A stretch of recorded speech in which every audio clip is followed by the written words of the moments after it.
তুমি একটা ব্যবসা করবা, পণ্য তুমি তৈরি করেছো, এটা তুমি ব্যবসায়িক আকারে পুরো মার্কেটে তুমি ছড়িয়ে দিবা, তুমি ব্যবসা করতে চাও। এখন তুমি আসলে কিভাবে করবা, মানে এই প্রসেসটা কি, বা তুমি অর্থায়ন কিভাবে করবা, তুমি মানুষের কাছে কিভাবে পৌঁছাবা। তো সার্বিক বিষয়টা আসলে তুমি যে সহায়তাটা এক্সপেক্ট করো, যে সহায়তা তুমি চাও, সেই সহায়তা সম্পর্কে কিন্তু ব্যবসায়ের সহায়ক সেবা অধ্যায়ে কিন্তু আলোচনা করা হয়েছে। এই অধ্যায়ে আমরা বেশ কিছু সহায়ক প্রতিষ্ঠান সহ অনেক কিছু সম্পর্কে আমরা জানবো। তো চলো শুরু করি। তো শুরুতেই আমরা দেখব ব্যবসায়ের সহায়ক সেবা আসলে কি। ওই যেটি বললাম যে তুমি ব্যবসা গঠন পরিচালনা করতে চাও, মানুষের কাছে তোমার পণ্যটি ছড়িয়ে দিতে চাও, এই জন্য যে সহযোগিতাগুলা, যে সহায়তাগুলা প্রয়োজন, সেগুলো হচ্ছে ব্যবসায়ের সহায়ক সেবা। তো বইতে কি দেওয়া আছে আমরা একটু দেখি। ব্যবসায় গঠন, প্রথমে কি গঠন পরিচালনা ও টিকে থাকার ক্ষেত্রে যেসব আর্থিক অনার্থিক সহায়তা ব্যবসার জন্য অনুকূল পরিবেশ তৈরি করে তাকে ব্যবসায় সহায়ক সেবা বলে। অর্থাৎ তুমি ব্যবসা গঠন করতে গেলে তো সবসময় যে আর্থিক সেবা লাগবে, বিষয়টা তো এরকম না।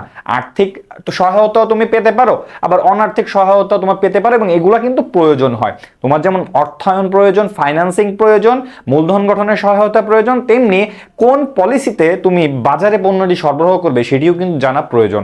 যেমন ধরো, যুব উন্নয়ন অধিদপ্তর থেকে মধুর সংগ্রহ বা এটা বাজারজাতকরণের ব্যাপারে কিন্তু ট্রেনিং দেওয়া হয়। এখন তুমি মধুর ব্যবসা করবা, এই যে বাজারজাতকরণ বা কোন প্রক্রিয়ায় কিভাবে তুমি চাষ করবে, এই যে সার্বিক বিষয় যে তুমি শিখছো না, এইগুলাই কিন্তু ব্যবসায়ের সহায়ক সেবা। তো এখানে কিন্তু সেটাই বলা হয়েছে। ব্যবসায় গঠন পরিচালনা টিকে থাকার ক্ষেত্রে যেসব আর্থিক অনার্থিক সহায়তা ব্যবসায়ের জন্য অনুকূল পরিবেশ তৈরি করে তাকে ব্যবসায়ের সহায়ক সেবা বলে। অর্থাৎ কি, মানে অনুকূল পরিবেশ তৈরি করা লাগবে, এর মাধ্যমে তুমি কিন্তু উপকৃত হবে এবং তোমার ব্যবসায় কিন্তু বুস্ট আপ হবে, সেটাকে বলছে ব্যবসায়ের সহায়ক সেবা। তারপরে আমরা দেখি ব্যবসায়ের সহায়ক সেবার আসলে প্রকারভেদ বা ধরন কি কি, মানে কি কি উপায়ে তুমি আসলে এই সহায়ক সেবাগুলো পাবা, মানে কোন প্রক্রিয়ায় কোন সহায়তাগুলো তুমি পাবা। উদ্দীপনামূলক, সমর্থনমূলক, সংরক্ষণমূলক, এরকম 3 প্রকারের কিন্তু সহায়ক সেবা আছে। এই সহায়ক সেবার প্রকারভেদ কি, সকল সহায়ক সেবা কিন্তু এই 3 প্রকার যে সেবাগুলো আছে এই 3 প্রকার সংজ্ঞার আওতায় কিন্তু পড়ে। কি সংরক্ষণ, উদ্দীপনামূলক, সংরক্ষণমূলক, সহায়তামূলক, তারপরে হচ্ছে কি সংরক্ষণমূলক। এখন আমরা সেগুলাই দেখব যে উদ্দীপনামূলক, সমর্থনমূলক, তারপরে সংরক্ষণমূলক যেগুলো আছে এগুলো আসলে কি, আমরা সেগুলো আসলে দেখব। তো এখানে বলছে প্রাথমিকভাবে কোনো উদ্যোক্তা বা ব্যবসায়ের নতুন পণ্য ব্যবসায় স্থাপন বা প্রতিযোগিতা টিকে থাকার জন্য বিভিন্ন পর্যায়ে সহায়তার প্রয়োজন হয়। কি বিভিন্ন পর্যায়ে সহায়তার প্রয়োজন হয়, যেটি বললাম। একজন উদ্যোক্তা বা ব্যবসায়ী চাহিদার সাথে মিল রেখে ব্যবসায়ের সহায়তাকে নিম্নোক্ত 3 ভাগে ভাগ করা হয়। কয় ভাগে? 3 ভাগে কিন্তু ভাগ করা হয়। মানে কি উদ্দীপনামূলক, তারপরে সমর্থনমূলক এবং হচ্ছে সংরক্ষণমূলক। উদ্দীপনামূলক কি, তুমি যে ব্যবসায়টি শুরু করবা ওটা প্রাথমিকভাবে তো তোমার আসলে নলেজ থাকা লাগবে, কি প্রক্রিয়া কিভাবে আগাবা, মানে একদম প্রি স্টেজটাকে বলা হচ্ছে উদ্দীপনামূলক সহায়তা। সমর্থনমূলক সহায়তা কি, তোমার মূলধন লাগবে, তুমি ফাইন্যান্সিং করবা, কোন ব্যাংক থেকে নিবা, কিভাবে নিবা, এই যে সার্বিক বিষয়গুলো, এগুলো কিন্তু সমর্থনমূলক। এবং সংরক্ষণমূলক কি, লাস্টে যে ব্যবসাটা কিন্তু টিকে থাকা লাগবে, এই টিকে থাকার জন্য যে যে কাজ করা লাগে সেগুলোকে কিন্তু বলা হয় সংরক্ষণমূলক। তো আমরা দেখি আসলে যে কি বলতে চাচ্ছে উদ্দীপনামূলক সহায়তা, বা এই সহায়তার যে প্রকারভেদ, 3 ধরনের যে প্রকারভেদ আছে, এই 3 ধরনের প্রকারভেদ আসলে কি কি বলছে, কি কি বলছে, 3 ধরনের প্রকারভেদ আসলে কি কি বলছে, এই প্রকারভেদগুলো কি কি বলছে এখন আমরা সেটি দেখব। প্রাথমিকভাবে একটু আগে আমি যেটা বললাম এইগুলাই এখানে দেওয়া আছে, একটু বিস্তারিত আকারে আমরা দেখব। উদ্দীপনামূলক সহায়তা বলতে সম্ভাবনাময় উদ্যোক্তাকে ব্যবসায় গঠনে অনুপ্রেরণা যোগায়। কাকে? কাকে? সম্ভাবনাময় উদ্যোক্তাকে। কিভাবে অনুপ্রেরণা যোগায় সেটা দেখব। এমন সহায়তা বা কাজে উৎসাহ দেওয়াকে বোঝায়, মানে অনুপ্রেরণাদায়ক সহায়তা দেওয়ার কাজকে বলা হয় হচ্ছে কি উদ্দীপনামূলক সহায়তা। কি উদ্দীপনামূলক সহায়তা কাদেরকে দেওয়া হয়? এটি দেওয়া হয় একবারে তরুণ, একবারে প্রাইমারি স্টেজের উদ্যোক্তাদের কিন্তু এটি দেওয়া হয়। এখন আমরা দেখি এই সহায়তা ব্যবসা স্থাপনের আগে বেশি প্রয়োজন হয়। ব্যবসা প্রয়োজন মানে কখন বেশি প্রয়োজন হয়? ব্যবসার স্থাপনের আগে, মানে ওই প্রাথমিক পর্যায়গুলোতে কিন্তু প্রয়োজন হয়। যেমন কি ব্যবসায় উদ্যোগ গ্রহণমূলক শিক্ষা ও প্রশিক্ষণ, যেটি বললাম, কারিগরি তথ্য সরবরাহ, পরামর্শ দান প্রভৃতি, এই বিষয়গুলো কিন্তু এর সাথে জড়িত। তুমি দেখবে যে 3টি বিষয় সম্পর্কে কিন্তু উল্লেখ করা হলো। এই 3টি বিষয় কি কি? উদ্যোগ গ্রহণমূলক শিক্ষা ও প্রশিক্ষণ, মানে তোমার যে শিক্ষা প্রশিক্ষণ লাগবে, কিভাবে কোন প্রক্রিয়ায় উদ্যোগ নিবা, কিভাবে তুমি ম্যানেজমেন্টটা করবা, এইটা তো তোমার জানা লাগবে। তো এইখানে কিন্তু এটা হয়। তারপরে কি কারিগরি তথ্য সরবরাহ, কি কারিগরি ও তথ্য সরবরাহ, কারিগরি তথ্য সরবরাহ, পরামর্শদান প্রভৃতি। বাংলাদেশে উদ্দীপনামূলক সহায়তা দেওয়ার উৎসগুলো হলো যুব উন্নয়ন অধিদপ্তর, কি যুব উন্নয়ন অধিদপ্তর। কারা সহায়তা দেয়? এই যে আমি একটু আগে তোমাদেরকে যুব উন্নয়ন অধিদপ্তরের উদাহরণ দিলাম, এই যুব উন্নয়ন কিন্তু অধিদপ্তর কিন্তু এই যে উদ্দীপনামূলক সহায়তাগুলো দিয়ে থাকে। তারপরে কি মহিলা বিষয়ক অধিদপ্তর, কি মহিলাদের জন্য বিভিন্ন কর্মসংস্থানের জন্য যে পরামর্শগুলো, যে সহায়তাগুলো দেওয়া হয়, সেখানে উদ্দীপনামূলক সহায়তা কাজ করে। উদ্দীপনামূলক সহায়তা যেগুলো দেয় সেগুলো হচ্ছে মহিলা বিষয়ক অধিদপ্তরগুলো কিন্তু দিয়ে থাকে। বাংলাদেশ বিজ্ঞান শিল্প গবেষণা পরিষদ বিজ্ঞান ও শিল্পে অগ্রগতির জন্য বিভিন্ন ধরনের পরামর্শ, উদ্দীপনামূলক সহায়তা অনেক কিছু দিয়ে থাকে। তো এইগুলা কিন্তু বাংলাদেশ বিজ্ঞান ও শিল্প গবেষণা পরিষদ দেয়। বাংলাদেশ শিল্প কারিগরি সহায়তা কেন্দ্র প্রভৃতি, এগুলো নিয়ে আমরা সামনে দেখব। তারপরে দেখি কি সমর্থনমূলক সহায়তা। উদ্দীপনামূলক সহায়তা গেল, আমি ব্যবসা সম্পর্কে জানলাম, মানে উদ্যোক্তা হিসাবে আমি বেশ কিছু নলেজ আমি পেলাম। তো এরপরে এই যে সমর্থনমূলক সহায়তা, মানে প্রাথমিক স্টেজের পরে সেকেন্ড স্টেজ হচ্ছে কি এই যে সমর্থনমূলক সহায়তা। কি সমর্থনমূলক সহায়তা এখন কিভাবে কাজ করে দেখি। ব্যবসায় স্থাপন ও পরিচালনায় সক্ষম করে তোলে এমন সহযোগিতাকে সমর্থনমূলক সহায়তা বলে। ব্যবসায় স্থাপন এবং পরিচালনাতে সক্ষম করে তোলে, সক্ষম করে তোলে কি এই যে সমর্থনমূলক সহায়তা। তারপরে কি উদ্দীপনামূলক সহায়তা পেয়ে, যেটি আমি বললাম, উদ্যোক্তা উদ্যোগ সম্পর্কে বিভিন্ন ধরনের ধারণা লাভ করে। মানে আমি কিছু একটা করবো, যেমন মধু চাষের কথা যেটা বললাম, তো এই যে মধু চাষ যে আমি করব, এই শিল্পটাকে আমি দাঁড় করাবো, আমি ব্যবসা করব, আমি ধারণা পাইছি, এখন আমার এক্সিকিউট করা লাগবে না, বাস্তবায়ন করা লাগবে না, যেই বাস্তবায়নের কাজটাই কিন্তু হেল্প করে কে, বাস্তবায়নের কাজে সহায়তা করে কে, সমর্থনমূলক সহায়তা। তারপরে দেখি এরপরে উদ্যোক্তার প্রকল্প প্রণয়ন এবং প্রতিষ্ঠান স্থাপনের প্রয়োজন হয়। মানে ধারণার পরে ওই যে বাস্তবায়নের কথা যেটি বললাম, এই যে প্রকল্প প্রণয়ন এবং প্রতিষ্ঠান স্থাপনের প্রয়োজন হয়। সমর্থনমূলক সহায়তার মাধ্যমে উদ্যোক্তা শিল্প স্থাপন, কি শিল্প স্থাপন, পরিচালনা, সম্পদ ব্যবহার, বিভিন্ন ধরনের সুযোগ সুবিধা সদ্ব্যবহার করে থাকেন। সমর্থনমূলক সহায়তা পেলাম, তারপরে কি হবে দেখি। মাধ্যমে সমর্থনমূলক সহায়তার মাধ্যমে উদ্যোক্তা শিল্প স্থাপন, পরিচালনা, সম্পদ ব্যবহার, মানে সমর্থনমূলক সহায়তার মাধ্যমে কি কি সুযোগ আসে, কি কি সুযোগ আসে আমরা সেটা একটু এখন দেখব।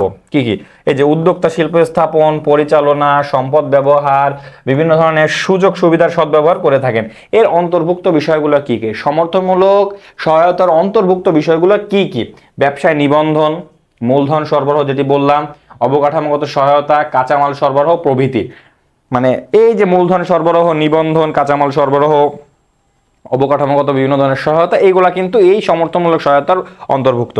বাংলাদেশে সমর্থনমূলক সহায়তা দেওয়ার উৎসসমূহ হলো, উৎসসমূহ কি হতে পারে, বেসিক, বেসিক হচ্ছে কিন্তু এই সমর্থনমূলক সহায়তাগুলো দিয়ে থাকে। এই যে বাংলাদেশ ক্ষুদ্র কুটির শিল্প ক্ষুদ্র কুটির শিল্প কর্পোরেশন। আচ্ছা ওকে, বেসিক, আমরা বেসিকটা একটু দেখি, BSCIC, BSCIC।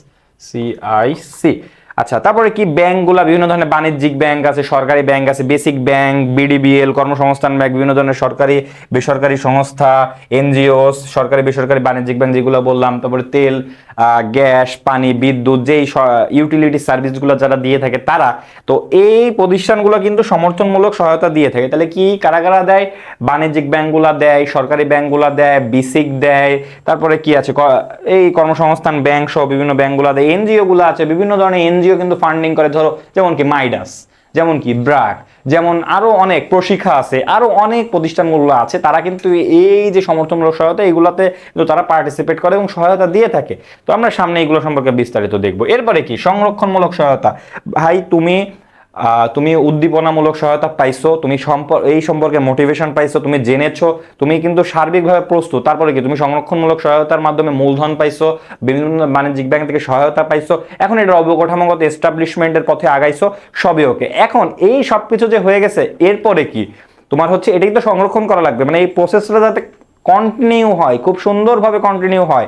সেই জন্য কিন্তু এই যে সংরক্ষণমূলক সহায়তাগুলো দিয়ে থাকে। তো দেখি, প্রতিষ্ঠানকে সব ধরনের বাধা দূর করে ধারাবাহিক উৎপাদন ও টিকে থাকতে সাহায্য করে এমন সহায়তাকে কি বলে? সংরক্ষণমূলক সহায়তা বলে।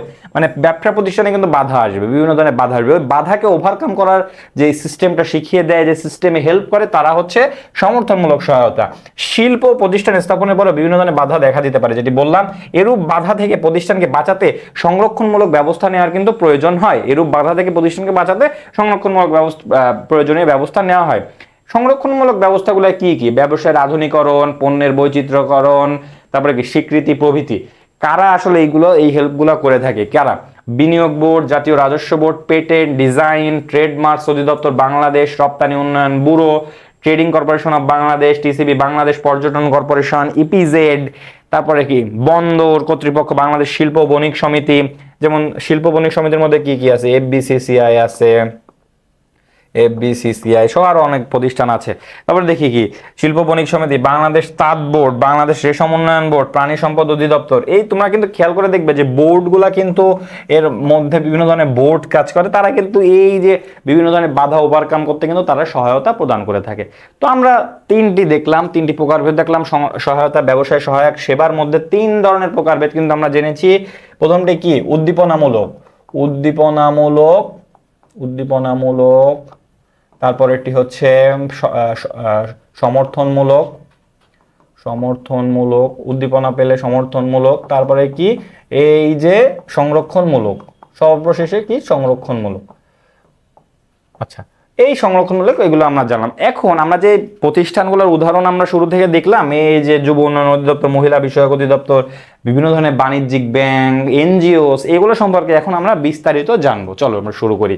তো প্রথমে আমরা জানবো বেসিক নিয়ে, বাংলাদেশ ক্ষুদ্র কুটির শিল্প উন্নয়ন কর্পোরেশন। ক্ষুদ্র কুটির শিল্প কর্পোরেশন যেটাকে বলা হয় বাংলাদেশ ক্ষুদ্র কুটির শিল্প কর্পোরেশন, বাংলাদেশ ক্ষুদ্র কুটির শিল্প কর্পোরেশন বিস্তারিত আমরা দেখব। বাংলাদেশ ক্ষুদ্র কুটির শিল্প কর্পোরেশন ক্ষুদ্র এবং কুটির শিল্পের উন্নয়নমূলক কাজগুলোতে তারা অংশগ্রহণ করে, বিভিন্ন ধরনের তারা সেবা দিয়ে থাকে, বিভিন্ন ধরনের সহায়তা দিয়ে থাকে, এইগুলা নিয়ে সার্বিকভাবে তারা কাজ করে। এখন চলো আমরা দেখি বেসরকারি পর্যায়ে বাংলাদেশ ক্ষুদ্র কুটির শিল্প কর্পোরেশন বেসরকারি পর্যায়ে ক্ষুদ্র ও কুটির শিল্প গঠনের সহায়তা দানকারী একটি সংস্থা। বাংলাদেশে বেসরকারি পর্যায়ে ক্ষুদ্র কুটির শিল্প ক্ষুদ্র কুটির শিল্পে সহায়তা দানকারী প্রতিষ্ঠান হচ্ছে কি? বেসিক। 1957 সালে 30 মে এটি পূর্ব পাকিস্তান ক্ষুদ্র কুটির শিল্প কর্পোরেশন কি এফসিক নামে প্রতিষ্ঠিত হয়। কি এফসিক? কত সালে? 1957 সালে। কত সালে? 1957 সালে এটি প্রতিষ্ঠিত হয় 30 মে। ওকে, এটা কি নামে পাকিস্তানে প্রতিষ্ঠিত হয়? এফসিক। এফসিকটা গুরুত্বপূর্ণ নামে শিল্প মন্ত্রণালয়ের অধীনে এটি স্বায়ত্তশাসিত সংস্থা হিসেবে প্রতিষ্ঠিত হয়। এরপর আসলে 1973 সালে এই প্রতিষ্ঠান দুইটাকে আলাদা করা হয়, মানে দুইটা প্রতিষ্ঠান আকারে আলাদা করা হয়। কি কি? 1973 সালে অক্টোবরে সরকারি প্রজ্ঞাপনের মাধ্যমে উক্ত প্রতিষ্ঠানকে Bangladesh small industries corporation BSIC এবং Bangladesh cottage industries corporation BCIC এ ভাগ করা হয়। মানে দুইটা প্রতিষ্ঠানে কিন্তু 1973 সালে, কত সালে? 1973 সালে দুই ভাগে ভাগ করা হয়, দুই ভাগে ভাগ করা হয়, দুই ভাগে ভাগ করা হয়। আচ্ছা, 1975 সালে আবার সরকারি প্রজ্ঞাপনের মাধ্যমে কিন্তু এগুলো এক করে দেওয়া হয়। কি? 1975 সালে সরকারি প্রজ্ঞাপনের মাধ্যমে কিন্তু এটি আবার এক করে দেওয়া হয়। উল্লেখিত কর্পোরেশন বিসিক দুইটি আবার একত্র করে বাংলাদেশ ক্ষুদ্র কুটির শিল্প কর্পোরেশন বিসিক নামে রূপান্তর করা হয়। বর্তমানে বিসিক বেসরকারি খাতে ক্ষুদ্র কুটির শিল্প, গ্রামীণ শিল্প খাতে উন্নয়ন বিকাশের দায়িত্বে নিয়োজিত সরকারি মুখ্য প্রতিষ্ঠান হিসেবে গুরুত্বপূর্ণ ভূমিকা পালন করে। আমরা কি দেখলাম লাস্টে একটু আমরা দেখি। ক্ষুদ্র কুটির ও গ্রামীণ শিল্প খাতের উন্নয়ন ও বিকাশের দায়িত্বে নিয়োজিত সরকারি মুখ্য প্রতিষ্ঠান হিসাবে তারা কাজ করে থাকে। এটি কিন্তু তোমাদের ক নাম্বার এবং এমসিকিউ এর জন্য খুবই গুরুত্বপূর্ণ, এটা তোমরা আত্মস্থ করবে খুব ভালোভাবে। এরপরে বাংলাদেশের আসলে 4টি বিভাগে বিসিক আসলে আঞ্চলিক কার্যালয়ের অধীনে, বাংলাদেশের 4টি বিভাগে বিসিকের আঞ্চলিক কার্যালয় আছে এবং এর অধীনে 64টি শিল্প সহায়ক কেন্দ্র, 80টি শিল্পনগরী, একটি প্রশিক্ষণ ইনস্টিটিউট আছে। বিসিকের অধীনে 10,607টি শিল্প প্লট রয়েছে। বিসিকের আসলে উদ্দেশ্য কি? আমরা দেখলাম যে বিসিকের কিছু এখানে 64টি জেলায় তো তারা কার্যক্রম পরিচালনা করে, 4টি আঞ্চলিক অফিসের মাধ্যমে কিন্তু তারা কাজ করে, 80টি শিল্পনগরী আছে, তোমরা যারা বিভাগীয় শহরগুলোতে থাকো এটা দেখা যায় বিভাগীয় শহরগুলোতে শিল্পনগরী আছে এবং একটি প্রশিক্ষণ কেন্দ্র আছে কিন্তু, হ্যাঁ, প্রশিক্ষণ কেন্দ্র আছে। এখন এর উদ্দেশ্যটা কি, বিসিক আসলে কোন উদ্দেশ্য নিয়ে কাজ করে? বিসিকের প্রথম উদ্দেশ্য হচ্ছে উৎপাদন বাড়ানো, ক্ষুদ্র কুটির শিল্প খাতে স্থাপিত উৎপাদন ক্ষমতা বাড়ানো, স্থাপিত শিল্প সমূহের উৎপাদন ক্ষমতা বাড়ানো, নতুন উৎপাদন ক্ষমতা সৃষ্টি, কর্মসংস্থান সৃষ্টি, দারিদ্র্য দূরীকরণ, ভারসাম্যপূর্ণ আঞ্চলিক উন্নয়ন, অর্থ ও মানব সম্পদের সর্বোচ্চ ব্যবহার নিশ্চিত করা, দেশের আর্থসামাজিক উন্নয়ন ইত্যাদি অনেকগুলো অনেক কাজ করে। এর মধ্যে কিছু এখানে গুরুত্বপূর্ণ কিছু কিন্তু এখানে উল্লেখ করা হলো। এরপরে আমরা দেখব Bangladesh development bank limited, BDBL কি কাজ করে? বিডিবিএল কিন্তু সম্পূর্ণ রাষ্ট্রের অধীনে পরিচালিত একটি ব্যাংক এবং বাংলাদেশে কিন্তু 6টি রাষ্ট্রায়ত্ত ব্যাংক আছে, তোমরা জানো। এই 6টি ব্যাংক, রাষ্ট্রীয় ব্যাংকের মধ্যে কিন্তু এই বিডিবিএল আছে এবং বেসিক ব্যাংক আছে। আমরা সামনে বেসিক ব্যাংক সম্পর্কে জানবো। তো এখন আমরা দেখি আসলে বিডিবিএল কিভাবে কাজ করে। Bangladesh development bank limited BDBL সম্পূর্ণ রাষ্ট্রীয় মালিকানাধীন একটি বাণিজ্যিক ব্যাংক। আমরা যেটা বললাম, সরকারি সিদ্ধান্ত অনুযায়ী 2009 সালের 16 নভেম্বর কোম্পানি আইন 1994 অনুসারে পাবলিক লিমিটেড কোম্পানি হিসাবে ব্যাংকটি আত্মপ্রকাশ করে। কত সালে? 2009 সালে পাবলিক লিমিটেড কোম্পানি হিসাবে আত্মপ্রকাশ করে। বাংলাদেশ শিল্প ব্যাংক এবং বাংলাদেশ শিল্প ঋণ সংস্থা একত্র করে ব্যাংকটি প্রতিষ্ঠা করা হয়। কোন দুইটি প্রতিষ্ঠানে এক করে এই বিডিবিএল তার কার্যক্রম শুরু করে? এক হচ্ছে বাংলাদেশ শিল্প ব্যাংক এবং বাংলাদেশ শিল্প ঋণ সংস্থা। এই দুইটা প্রতিষ্ঠানকে এক করে হয় হচ্ছে বিডিবিএল। বিডিবিএল। আচ্ছা, তো দেখলাম 3 জানুয়ারি 2010 সাল থেকে বাংলাদেশ ডেভেলপমেন্ট ব্যাংক লিমিটেড হিসাবে এটি কাজ শুরু করে। মানে কাজ শুরু করে কত সালে? 3 জানুয়ারি 2010 সাল থেকে। এরপরে দেখি, বিডিবিএল সরকারি ও বেসরকারি শিল্পে আর্থিক ও কারিগরি সহায়তা দিয়ে থাকে। সরকারি এবং বেসরকারি উভয় খাতে আর্থিক ও কারিগরি সহায়তা দিয়ে থাকে। দ্রুত শিল্পায়নের লক্ষ্যে শিল্প প্রকল্প স্থাপন, চালু শিল্প প্রকল্পগুলোর আধুনিকরণ, যন্ত্রপাতি পরিবর্তন, সম্প্রসারণের জন্য শিল্প উদ্যোক্তাদের ঋণ, পরামর্শ দেওয়া এবং কৃষিভিত্তিক শিল্পের পৃষ্ঠপোষকতা করা বাংলাদেশ ডেভেলপমেন্ট ব্যাংকের প্রধান কাজ। এখানে কিন্তু প্রধান কাজগুলো সম্পর্কে উল্লেখ করা হয়েছে, সবগুলোই কিন্তু প্রধান কাজগুলোর মধ্যে অন্যতম। তোমরা সবই এখানে তোমরা আগে থেকে এগুলো জেনেছো।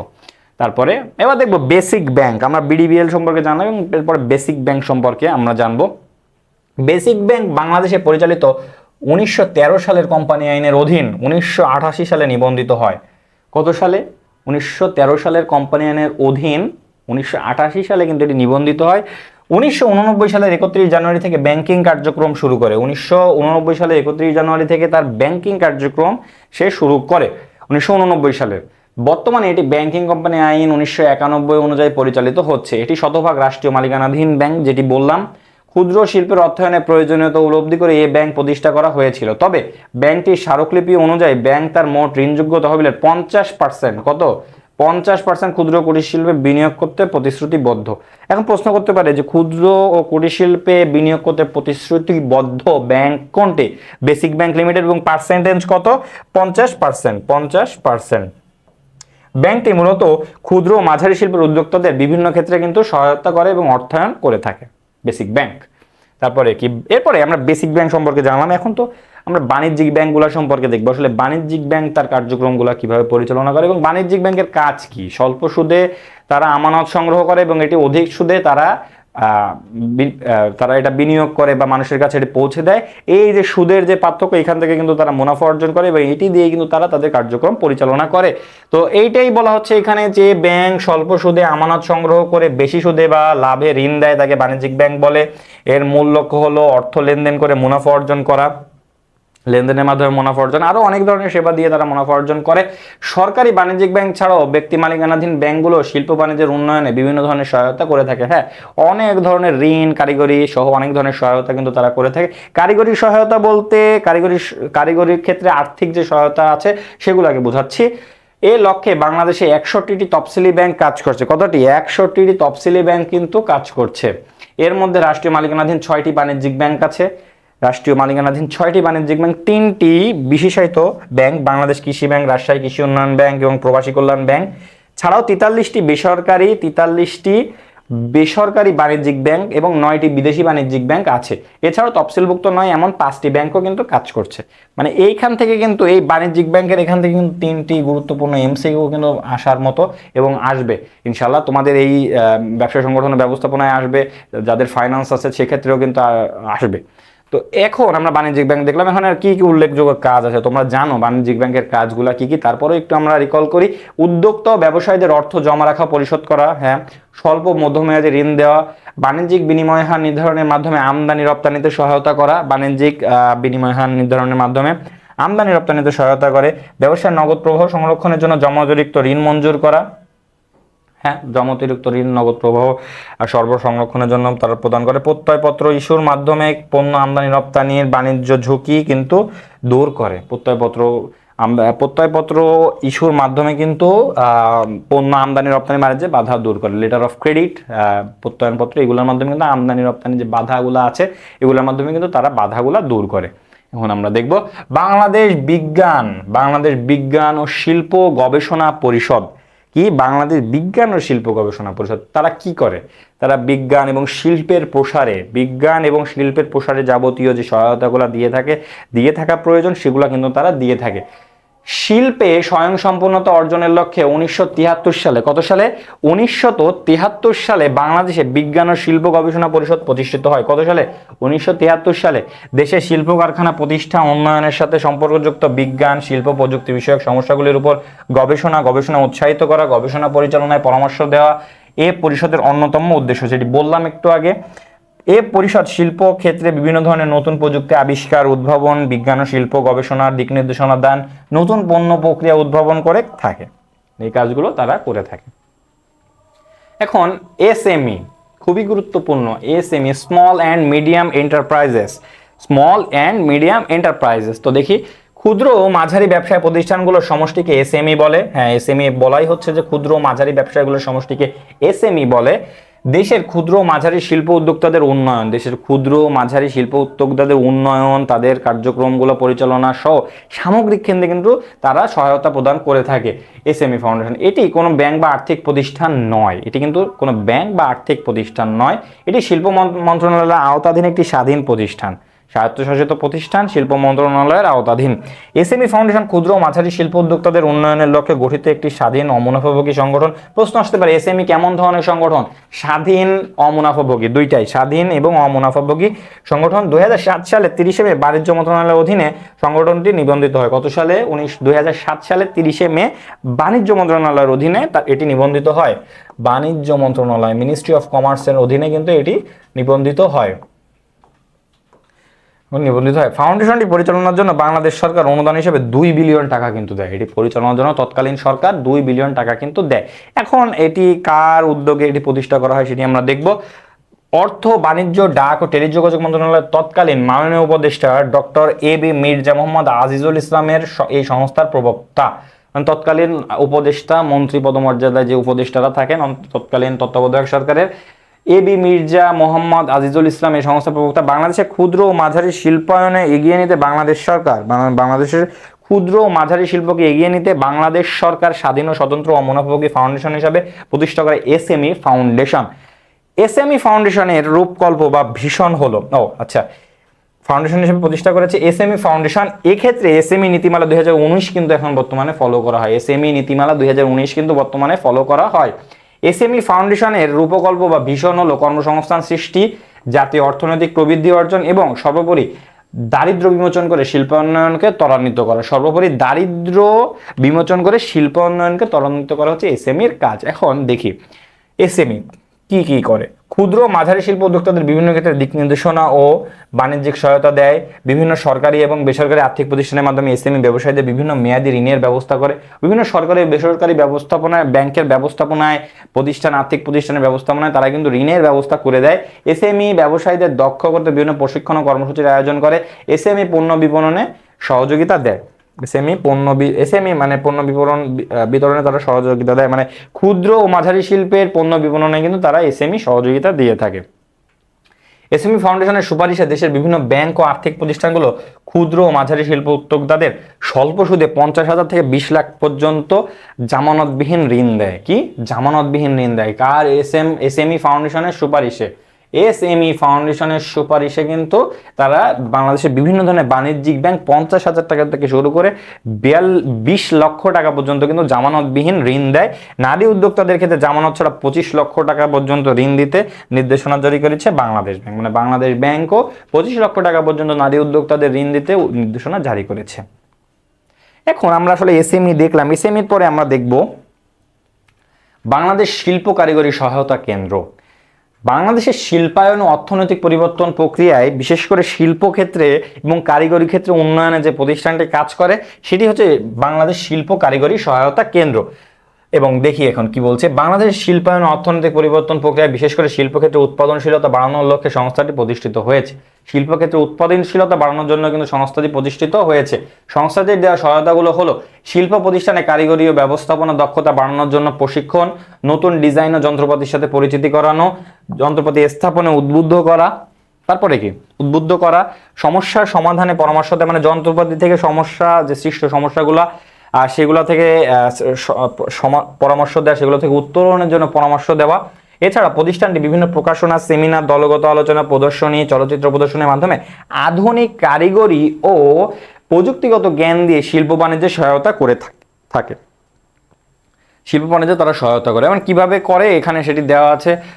সহায়তাগুলোর মাধ্যমে, তারপরে বিভিন্ন ধরনের প্রদর্শনী, আলোচনা, সেমিনার, তারপর বিভিন্ন ধরনের প্রকাশনার মাধ্যমে কিন্তু তারা এই কাজগুলো করে থাকে।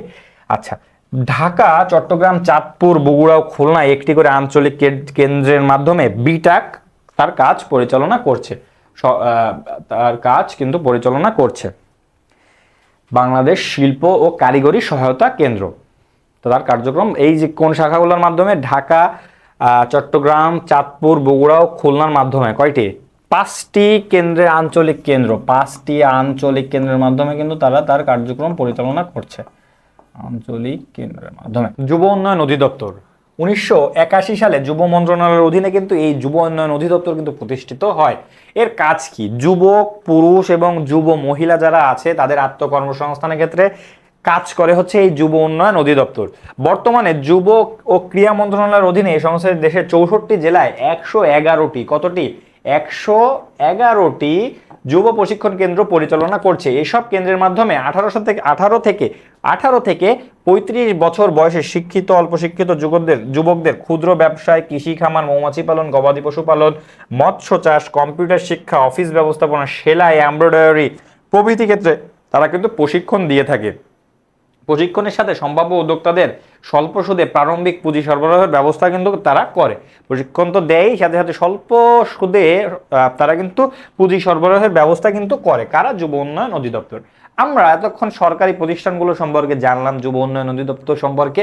এখন আমরা একটু এনজিও, মানে যারা বেসরকারি প্রতিষ্ঠান আছে, নন গভর্নমেন্ট অর্গানাইজেশনস, এনজিও প্রতিষ্ঠানগুলো সম্পর্কে কিন্তু আমরা জানবো। তো এনজিও প্রতিষ্ঠানগুলোর মধ্যে অনেক প্রতিষ্ঠান আছে, ব্রাক আছে, মাইডাস আছে, তারপর প্রশিক্ষা আছে, আরও অনেক প্রতিষ্ঠানগুলো আছে, সেগুলো সম্পর্কে আমরা অল্প বিস্তর আমরা জানার চেষ্টা করব। তো দেখি ব্রাক কিন্তু বাংলাদেশের সবচেয়ে বড় বেসরকারি এনজিও এবং বিশ্ব এর একটি অবস্থান আছে। তো ব্রাকের পূর্ণরূপ হলো কি? Bangladesh rural advancement committee. কি? বাংলাদেশ রুরাল অ্যাডভান্সমেন্ট কমিটি বিশ্বের সর্ববৃহৎ, হ্যাঁ বাংলাদেশের সাথে সাথে এটি কিন্তু বিশ্বেরও সর্ববৃহৎ এনজিও হিসেবে ব্র্যাক বাংলাদেশের আর্থসামাজিক উন্নয়নে ব্যাপক অবদান রাখছে। স্বাধীনতার পর 1972 সালে স্যার ফজলে হাসান আবেদের নেতৃত্বে এই সংস্থাটি প্রতিষ্ঠিত হয়। তৃণমূল পর্যায়ে দরিদ্র জনগোষ্ঠীকে সংগঠিত করে বৃহত্তর অর্থনৈতিক ও সামাজিক ক্ষেত্রে তাদের ক্ষমতায়নের অঙ্গীকার নিয়ে সংস্থাটি কাজ করে যাচ্ছে। ব্র্যাক কিন্তু ক্ষুদ্র ঋণ দেয়, বিভিন্ন ধরনের প্রশিক্ষণ দেয়, স্বাস্থ্যসেবা, কৃষি, সামাজিক উন্নয়নে উদ্বুদ্ধ করে, জীবিকা সংস্থান, অতি দরিদ্রের কাছে সম্পদ হস্তান্তর, উদ্যোক্তা প্রশিক্ষণ প্রভৃতির মাধ্যমে তারা কিন্তু তার কার্যক্রম পরিচালনা করে থাকে। এই কার্যক্রমগুলো কিন্তু তারা পরিচালনা করে থাকে। তো ব্র্যাক এভাবে তার কার্যক্রম পরিচালনা করে। ক্ষুদ্র ঋণ, তারপরে হচ্ছে বিভিন্ন ধরনের আর্থিক সহায়তা, কৃষি, আইনি সহায়তা, সামাজিক উন্নয়ন উদ্বুদ্ধ করে, এইগুলা কিন্তু তারা করে থাকে। তো আমরা যদি একটু দেখি এই জিনিসগুলোকে যদি একটু মার্ক করি, 1 2 3 4 5 6, 7 অনেক কাজ কিন্তু তারা করে থাকে। তো এরপরে আমরা দেখবো মাইডাস। মাইডাস কি? Micro industries development assistance services বা মাইডাস। মাইডাস 1981 সালে এনজিও ব্যুরোতে নিবন্ধন করে 1982 সালে মাইডাস তার কার্যক্রম শুরু করে। নিবন্ধন করে 1981 সালে এবং 82 সাল থেকে কিন্তু তার কার্যারম্ভ হয়। বেসরকারি উন্নয়ন সংস্থা হিসেবে মাইডাস ক্ষুদ্র ও মাঝারি উদ্যোক্তাদের আর্থিক, কারিগরি ও ব্যবস্থাপনা বিষয়ে সহায়তা দিয়ে থাকে। কি? ক্ষুদ্র কারিগরি যারা শিল্প উদ্যোক্তা আছে তাদের কিন্তু বিভিন্ন ধরনের আর্থিক, ব্যবস্থাপনাগত, কারিগরি সহায়তা দিয়ে থাকে। মাইডাসের কাজগুলো কি কি? ব্যক্তি ও প্রাতিষ্ঠানিক পর্যায়ে ফাইন্যান্সিং এর ব্যবস্থা করা, লিজ ফাইন্যান্সিং এর ব্যবস্থা করা, প্রশিক্ষণ ও উন্নয়নের মাধ্যমে আত্মকর্মসংস্থানের সুযোগ তৈরি, ক্ষুদ্র ও মাঝারি শিল্পে ঋণ সুবিধা দেওয়া এবং ব্যবসার ক্ষেত্রে অনুসন্ধান এবং গবেষণা পরিচালনা করা, আবাসন ক্ষেত্রে ঋণ সুবিধা দেওয়া। এই কাজগুলো ছাড়াও আরো অন্যান্য অনেক কাজ তারা কিন্তু করে থাকে। এরপরে আমরা দেখি গ্রামীণ ব্যাংক। গ্রামীণ ব্যাংকের প্রতিষ্ঠাতা অন্তর্বর্তীকালীন সরকারের সাবেক প্রধান উপদেষ্টা, নোবেল বিজয়ী অর্থনীতিবিদ ডক্টর মোহাম্মদ ইউনুস। তো তিনি কিন্তু চট্টগ্রামের জোবরা গ্রামে তিনি কিন্তু এই কার্যক্রম কিন্তু শুরু করেন ক্ষুদ্র ঋণ সহ আরো অন্যান্য কাজের মাধ্যমে। তো এখানে সেটাই বলা হচ্ছে, গ্রামীণ ব্যাংকের প্রতিষ্ঠাতা ডক্টর মোহাম্মদ ইউনুস 1976 সালে চট্টগ্রামের জোবরা গ্রামে তিনি দরিদ্র ভূমিহীন জনগোষ্ঠীকে ক্ষুদ্র ঋণ দান কর্মসূচি দিয়ে গ্রামীণ ব্যাংকের প্রকল্প কিন্তু চালু করেন। 1983 সালে সরকারের অধ্যাদেশ বলে প্রকল্পটি গ্রামীণ ব্যাংক নামে একটি স্বতন্ত্র ব্যাংক হিসাবে আত্মপ্রকাশ করে 1983 সালে। কত সালে? 1983 সালে। তারপরে আমরা দেখি আশা। খুবই পরিচিত নাম, বাংলাদেশে ছড়িয়ে ছিটিয়ে আছে তার কার্যালয়, ক্ষুদ্র ঋণ দিয়ে থাকে তারা। তো এই আশা কি? ক্ষুদ্র ঋণ কর্মসংস্থা ASA ASA, association for social advancement, শুধু বাংলাদেশ না বাইরেও তারা কাজ করে। বাংলাদেশের অন্যতম সফল একটি বেসরকারি সংস্থা, অবশ্যই সংস্থা হিসেবে তারা সফল তাদের কাছে। 1978 সালে এটি প্রতিষ্ঠিত হয়। প্রতিষ্ঠানটি 1991 সালে বিশেষায়িত ক্ষুদ্র ঋণ 1978 সালে প্রতিষ্ঠিত হয়। 1991 সালে বিশেষায়িত ক্ষুদ্র ঋণ দানকারী প্রতিষ্ঠান হিসাবে কাজ শুরু করে। বাংলাদেশ ছাড়াও আশা মাইক্রো ফাইন্যান্স খাতের প্রসারে এশিয়া ও আফ্রিকার 13টি দেশে কিন্তু বিভিন্ন ধরনের সহায়তা তারা দিয়ে থাকে।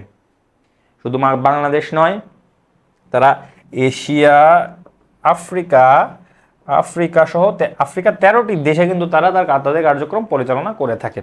এরপরে অন্যান্য এনজিওগুলোর মধ্যে দেখি আমরা ঠ্যাঙ্গামারা মহিলা সবুজ সংঘ, TMSS, ঠ্যাঙ্গামারা মহিলা সবুজ সংঘ। উত্তরবঙ্গের জেলা বগুড়াকে কেন্দ্র করে 1980 সালে TMSS কাজ শুরু করে। প্রতিষ্ঠানটি দেশের 64 জেলার 404টি উপজেলায় ঋণদান কর্মসূচি বাস্তবায়ন করছে। ব্যুরো বাংলাদেশ আছে, ব্যুরো বাংলাদেশের পুনরূপ basic unit for resources and opportunities of Bangladesh. তো প্রতিষ্ঠানটি 1990 সালে প্রতিষ্ঠিত হয়। প্রতিষ্ঠানটি বাংলাদেশের 64 জেলায় 482টি উপজেলায় কিন্তু তাদের দরিদ্র বিমোচনের জন্য কিন্তু তারা কাজ করছে। কি? ব্যুরো বাংলাদেশ, বেশ পরিচিত নাম। তারপরে কি? প্রশিক্ষা অর্থ প্রশিক্ষণ, শিখন এবং কাজ। এই শব্দগুলার প্রথম ওয়ার্ডটি নিয়েই কিন্তু তারা একটি নাম দিয়েছে প্রশিক্ষা। 1975 সালে মানিকগঞ্জে পরীক্ষামূলকভাবে কাজ শুরু করে। 76 সালে আনুষ্ঠানিকভাবে কার্যক্রম শুরু করে। বর্তমানে 44টি জেলায় এর কার্যক্রম বিস্তৃত। এটি কৃষিভিত্তিক শিল্প, তাঁতশিল্প, হস্তশিল্প, পশুপালন, মৌমাছি চাষ, চারা উৎপাদন ক্ষেত্রে প্রভৃতি ক্ষেত্রে উন্নয়নে ভূমিকা পালন করে যাচ্ছে। এসব ক্ষেত্রে এটি প্রশিক্ষণ প্রদান, ঋণদান, তত্ত্বাবধান তারা কিন্তু করে থাকে।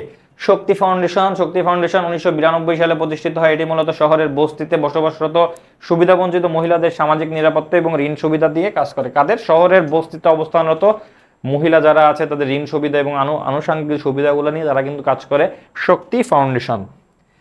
এখন শিল্প ও বণিক সমিতি নিয়ে কথা বলবো। আমরা এনজিওগুলো সম্পর্কে জানলাম। এখন অন্যান্য যেই প্রতিষ্ঠানগুলো আছে তারা ব্যবসায় সহায়ক প্রতিষ্ঠান হিসাবে কাজ করে, তার মধ্যে এখন আমরা শিল্প ও বণিক সমিতি নিয়ে আমরা কথা বলবো। তো আমরা দেখি, নির্দিষ্ট এলাকার ব্যবসায়ী বা শিল্পপতিরা বণিক সমিতি পারস্পরিক স্বার্থ রক্ষা ও উন্নয়নের জন্য যে মুনাফাভোগী সংগঠন প্রতিষ্ঠা করে থাকেন তাকে শিল্প ও বণিক সমিতি বলে। নির্দিষ্ট এলাকার ব্যবসায়ী বা শিল্পপতিরা পারস্পরিক স্বার্থ রক্ষা উন্নয়নের জন্য যে অমুনাফাভোগী সংগঠন তারা পরিচালনা করে তাকে শিল্প ও বণিক সমিতি বলে। মানে নিজেদের কার্যক্রমকে ধরে রাখতে, নিজেদের স্বার্থ রক্ষা করতে কিন্তু এই শিল্প ও বণিক সমিতি।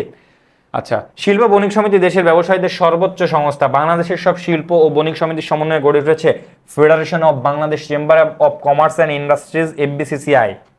Federation of Bangladesh chamber of commerce and industries, FBCCI।